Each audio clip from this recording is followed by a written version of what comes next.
As teenagers, we're always looking for what's in and what's out. The other day, I was cleaning my closet and thought to myself, what happens to all this stuff when I'm done with it? This led me to do a tiny bit of an investigation into where all these clothes go, but what I found was mortifying. Tons and tons of clothes going into landfill, locally and overseas. Let me throw up some statistics to give you an idea for just how big of an issue this is.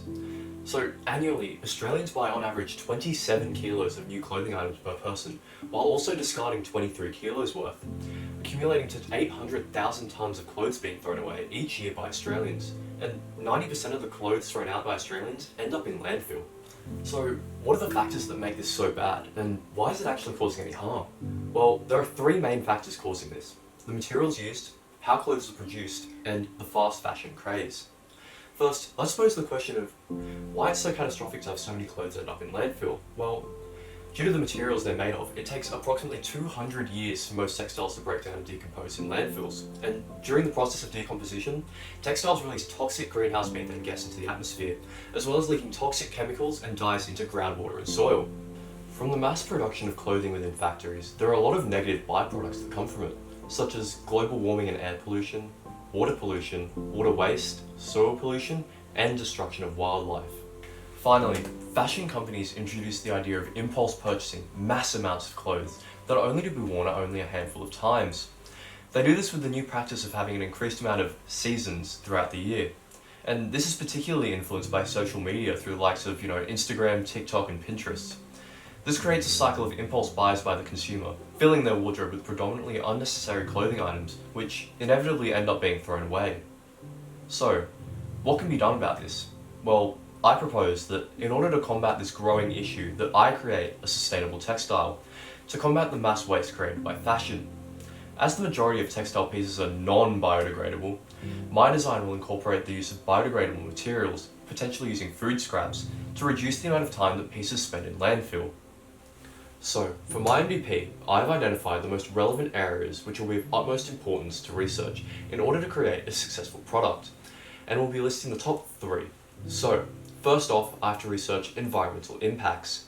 The environmental impact of existing materials have to be investigated in order to discover why and how they affect the environment so negatively throughout their life cycle. Through researching the negative effects that current textile materials have on the environment, it will ensure that I do not follow down the same path that current synthetic textiles did, causing mass amounts of landfill and toxic byproducts from production. After environmental impacts comes materials. So, by investigating what current materials are used relating to common textiles and sustainable textiles, I'll be able to conclude what the most optimal materials will be to construct my own textile, in order to fulfill my need of being sustainable and biodegradable.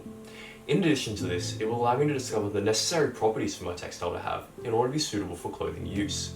Finally, we have function. So, by researching what properties my textile must contain in order to function as intended, it will allow me to decide what aspects are the most important when creating the textile itself.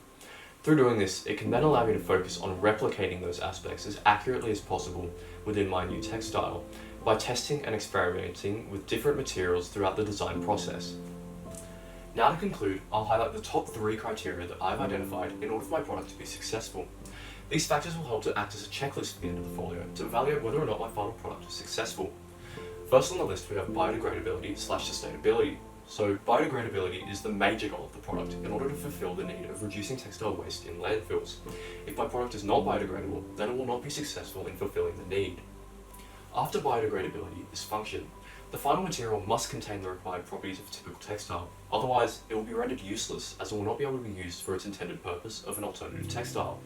Furthermore, it must be ergonomically suitable for wear, having the correct sizing and proportions. Lastly, we have durability. For the product to be a viable textile, it must be able to last a long time, with the user putting it through typical wear and tear. The product will not be viable if it can only be used a handful of times before it breaks.